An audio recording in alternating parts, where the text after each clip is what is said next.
In this instructional video, I'm going to show you how to set up your Fireworks Tower iPad kiosk.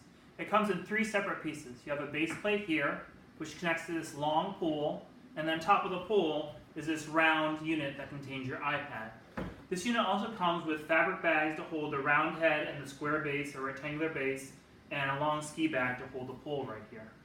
First, you want to start by moving these wires out of the way. I have already taken off the white back to this tower, and you want to slip the base on through these two bolts that stick out the bottom. Once it's on there, you want to push it up the keyhole shape so that it's on the skinny part, and then screw these down to lock them in place. If the camera could get close to show a close-up of this, that would be great. Much closer. There you go.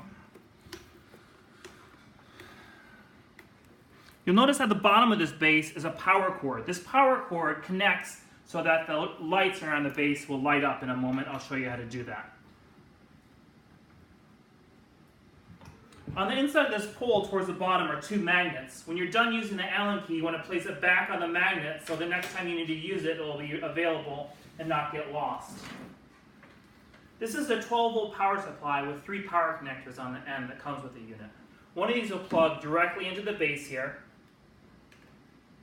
which will light up the base. The second one plugs directly into this white connector on the pole, which will light up the pole. And then the third one here goes here to power your iPad unit, so in case your iPad battery is low, it will start charging it. This last regular power cord will go to a wall outlet using an extension cord to power the ring light, which is the white light that goes on top. The next thing you want to do is you want to take your top ring light unit and stick it on top of here. You'll notice that there's an angled piece of aluminum here at the top with two holes. There's also two holes at the top of this pole. You're going to go ahead and place this on top of the pole, and make sure you always hold it. You don't want to put it there and then have it drop by accident. It comes with a couple of bolts and hand wing nuts for you to put on.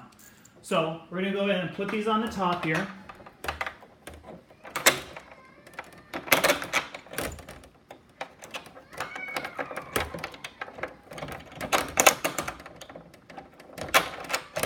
And then I'm going to show you the wing nuts that go under here.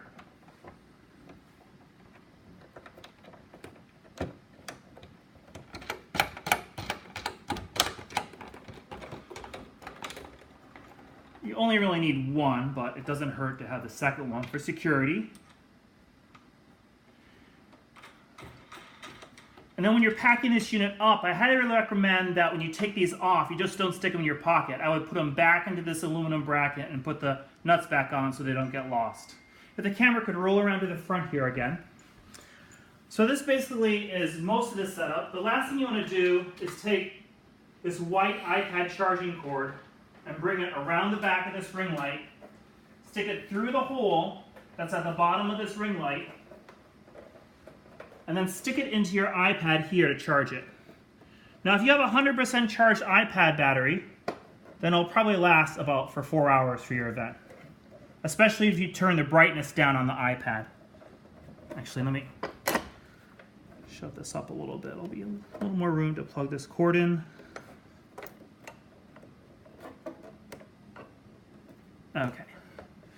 And then you would go ahead and turn your iPad at the top right here to power on the system, and then open up your app to start your photo booth experience. So that pretty much sums up how to set up this. The second part of the whole system is the wireless printing right here, which is composed of two parts. There's a wireless router right here, and then there's a die sub printer right over here. The die sub printer powers at the very bottom of the base. Right above the power is an on-off switch. You want to make sure it's pressed up on the dash side to have on. And then there's a blue USB cord that goes from the printer to the wireless print server router. There's going to be also a power cord that powers the router, which goes to a 12-volt brick, which would go into your wall, and then the printer power cord would go over there.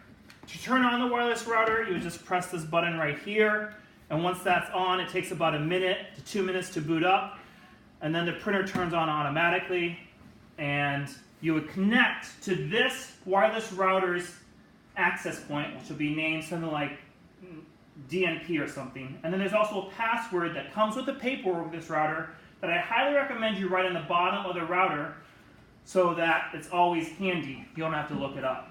And then in your iPad, you would go under the settings, under the Wi-Fi settings, and go and connect to this router and put in the password to connect the two systems together. Thanks for watching this video. I hope you found it informative.